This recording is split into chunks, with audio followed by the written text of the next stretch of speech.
penelitian ini berangkat dari sebuah paradoks.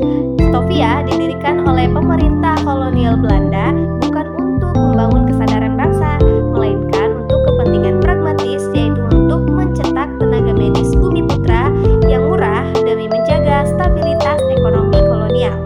Namun yang terjadi justru sebaliknya. Lembaga ini menjadi tempat tumbuhnya pemikir kritis dan kesadaran anti-kolonial. Berdasarkan hal tersebut, pertanyaan utama dalam kajian ini adalah bagaimana sistem pendidikan dan kehidupan sosial di Stovia mampu membentuk pola pikir kritis serta mendorong lahirnya kesadaran nasional di kalangan mahasiswa bumi putra. Sejarah Indonesia seringkali dipahami melalui narasi besar tentang perang, perlawanan fisik, dan diplomasi politik.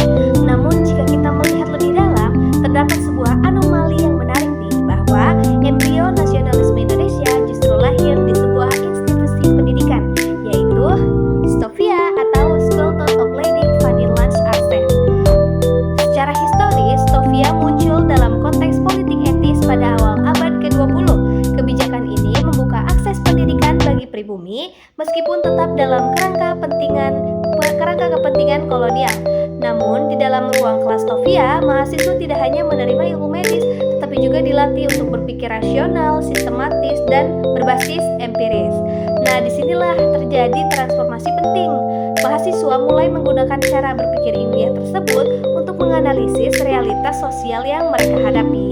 Kolonialisme tidak lagi dilihat secara sesuatu yang normal, melainkan sebagai sebuah masalah struktural, bahkan bisa dianalogikan sebagai penyakit sosial yang perlu disembuhkan. Nah, selain itu, kehidupan sosial di Stovia memainkan peran yang tak kalah penting. Sistem asrama mempertemukan mahasiswa dari berbagai latar belakang etnis seperti Jawa, Sumatera, Minahasa, dan Ambon. Interaksi yang intens ini secara perlahan mengikis identitas kedaerahan dan melahirkan kesadaran baru bahwa mereka memiliki nasib yang sama sebagai bangsa yang terjajah.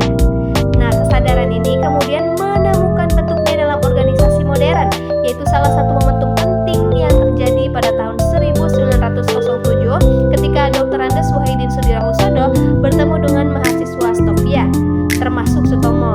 Nah, pertemuan ini memicu gagasan bahwa perjuangan tidak bisa lagi bersifat individual, melainkan harus terorganisir. Nah, puncaknya itu terjadi pada 20 Mei 1908 ketika lahir organisasi Budi Utomo. Nah, peristiwa ini tuh menandai perubahan paradigma perlawanan dari yang sebelumnya bersifat fisik dan lokal menjadi gerakan modern yang berbasis organisasi dan pemikiran. Nah, dari sinilah kita bisa melihat bahwa nasionalisme Indonesia tidak lahir secara spontan, melainkan melalui proses intelektual dan sosial yang panjang.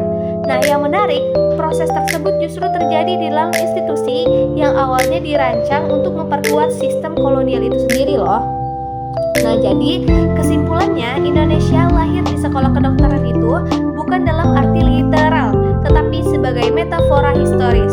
Nah, Stovia menjadi ruang di mana pendidikan, interaksi sosial,